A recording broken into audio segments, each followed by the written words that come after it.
All India ട്രേഡേഴ്സിനെ represent ചെയ്തിട്ട് MP Devanath പോയിട്ടുണ്ട്. South Indian ഫാർമേഴ്സിനെ represent ചെയ്തിട്ട് അർച്ചന ദാവെ പോയിട്ടുണ്ട്. ഹരിയാനയിലും രാജസ്ഥാനിലും മാത്രമുള്ള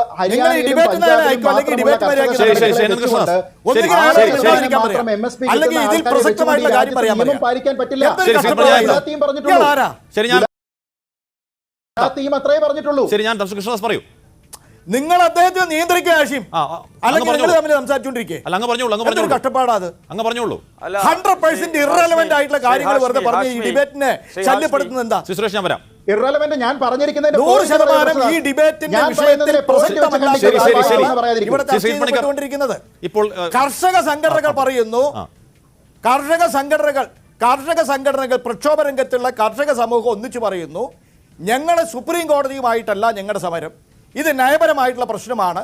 കർഷകർക്ക് വേണ്ടാത്തൊരു നിയമം കർഷകരുടെ അഭിപ്രായത്തെ വെല്ലുവിളിച്ചുകൊണ്ട് ഇന്ത്യ ഗവൺമെൻറ് നടപ്പിലാക്കിയിരിക്കുന്നു. ആ നിയമം ഇന്ത്യയിലെ കാർഷിക മേഖലയെ തകർക്കും എന്ന് പറഞ്ഞ് ഒറ്റക്കെട്ടായി കർഷക സമൂഹം സമരം നടത്തുമ്പോൾ ആ സമരം ഗവൺമെന്റാണ് ഈ നിയമം പിൻവലിച്ച് അവസാനിപ്പിക്കേണ്ടത്.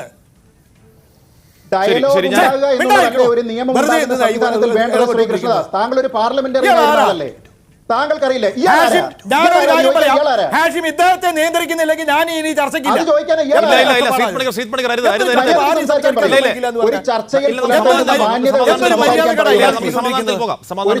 പുലർത്തേണ്ട മാന്യത വെച്ച് സംസാരിക്കാൻ പറഞ്ഞാൽ മതി. എന്താ ഇയാൾ ചെയ്തുകൊണ്ടിരിക്കുന്നത്? അത് വേണ്ട, അത് വേണ്ട. കൃഷ്ണദാസ് മര്യാദയ്ക്ക് സംസാരിക്കാം. അടിമയൊന്നുമല്ല. ഇങ്ങനെ അസമാധാനമായി കഴിയില്ല. ഹാഷ്മി, ഞാൻ കാര്യങ്ങളാണ്, അല്ലാതെ ഇങ്ങനെ പറയുന്ന കല്യാണന്മാരോടല്ല വർത്താനം പറയാൻ ഞാൻ വന്നിരിക്കുന്നത്. സംസാരിക്കാൻ പറയും.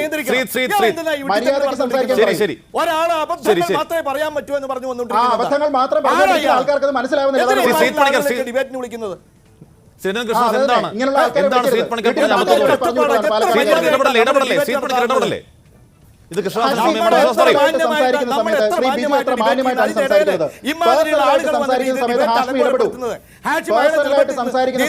അയാൾക്ക് പോയിന്റ് അയാളെ നിയന്ത്രിക്കൂ. വെറുതെ പോയിന്റ് ഇല്ലാതെ വളവളാ പറഞ്ഞുകൊണ്ടിരിക്കുന്നവരെ നോക്കൂ. ശരി, ഞാൻ വളരെ പെട്ടെന്ന് എല്ലാവരിലേക്കും ഞാൻ വളരെ പെട്ടെന്ന്